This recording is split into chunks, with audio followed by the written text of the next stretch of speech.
And welcome back to the Forklift Certified Gambling Podcast. I'm your host, DGen Burner Account 1, with my co-host, Cam the G, what's shaking, Pagan? What is up, y'all? Already halfway through the NFL season. That shit is crazy, bro. This year has really been flying by. These podcast episodes have just been flying by. Watching Thursday Night Football right now, but man. Yeah, no, Yeah. you're going to blink and it's over. Next thing you know, it's going to be Super Bowl parties. I know it. So, last week, ended up going, 3-3-1. Yeah. Had Minnesota push right at the end. But Lackluster. a little bit lackluster. So far, ran the numbers. So far, since we've done our combined picks on the 67, we are 15, 12-1. I know it doesn't sound great, but it's still profitable. But we got to ramp things up this week. So we really decided to sit down, look at the numbers, and ask ourselves, who do we like this week for the 67, right? Mm-hmm. And we got it locked in. So y'all make sure to get these lines right after they drop. We'll go right into it. Cam, who's the first lock of the day? I think my first lock's going to be Philly going out to Washington, laying 11 on them.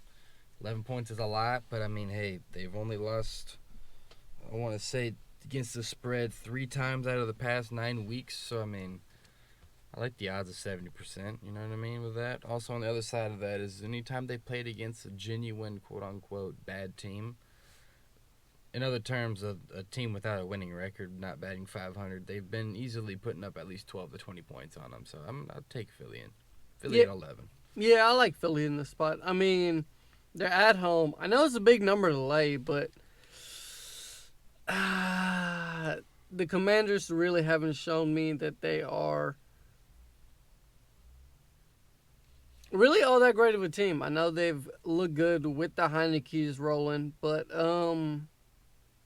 compared to this Eagles defense, compared to this Eagles offense, I don't think they stand a chance.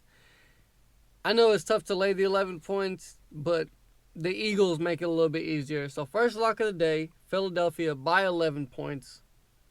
Moving to our next lock. Y'all already knew it was coming. You should book this shit every single week on your calendar. Tits by 3. Tits by 3. I've seen it at 2.5. I've seen it at 3. Really just get the best number you can get. Go ahead, shop around. But it's Denver. I'm not buying into this fucking weirdo. Why is everybody so high on Russell Wilson? I know he went to London. He beat who? The Jags? Yeah, sadly. I mean, the Jags are really just the Titans' little brother. Russell Wilson, he doesn't have a wide receiver one. Jerry Jeudy's not that good. They have a mess at running back. The Broncos aren't a good team. I know a lot of people were high on them at the beginning of the season, and then they were the laughingstock of the NFL, but they still are. Don't let him fool you that Russell Wilson beat fucking Trevor Lawrence in some neutral game site by what? A field goal? Something like that. Frauds. Go ahead, hammer this Tennessee by 2.5. Go ahead, hammer it at 3. Just get on the Tennessee side as quick as you can. A lot of public money coming in on the Broncos.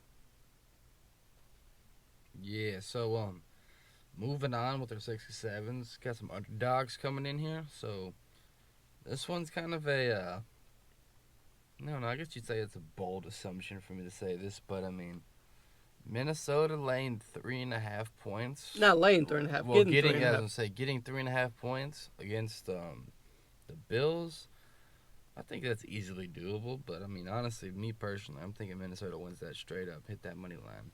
I mean, yeah, I thought Minnesota could have covered. The line started at what, 6.5, 7, and it's moved all the way down in the last 2 days to 3.5, and then it's just been sitting here, pretty much at 3.5. It really hasn't moved. I thought Minnesota still had a chance at winning this outright. Marcus Mariota just got a touchdown.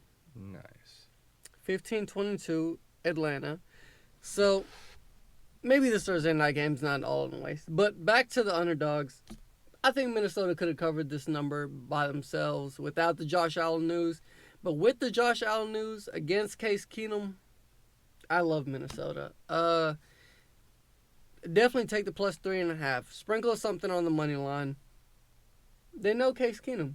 And that whole Bills offense just revolves around Josh Allen.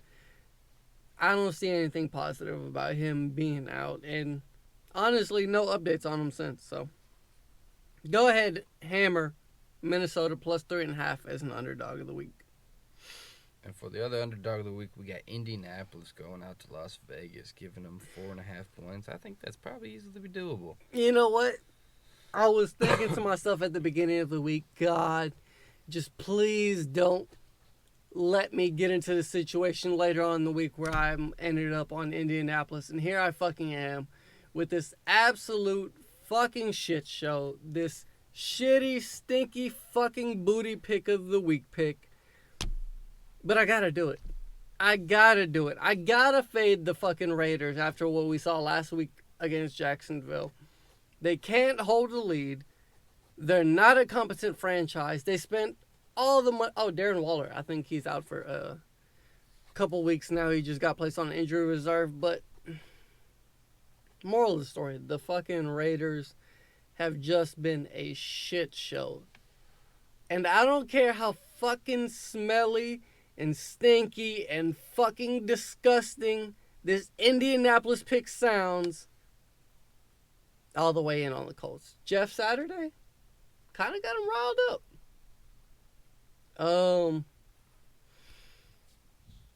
I think the Colts could definitely cover it, especially if Jonathan Taylor comes back and has a big game. I mean, he hasn't done anything for the first 9 weeks, so he's got half the season to pick it up, and I think this will be a good time to start. So go ahead, hammer the Colts plus 5. Seeing it at plus 4.5, but try to get the best number, of course. Get what you can. For the player props, my player prop this week, I'm thinking go back to where I like to. I like seeing my little man down in Miami, Jalen Waddle, do his little penguin dance. I think he's getting a touchdown. He'll show out for us. That's almost a guarantee right there. Jalen Waddle touchdown. I might bite the bullet on the pricing, but I mean, hey. Him and Tyreek are a dynamic duo, and if it's not one getting it, it's the other. So, God, is it a little cheesy if I take Tyreek Hill now? Because now that I'm really looking into it, do I like Hill over... You know what? No, I'm still going to go with my original pick. I had DK Metcalf in this spot.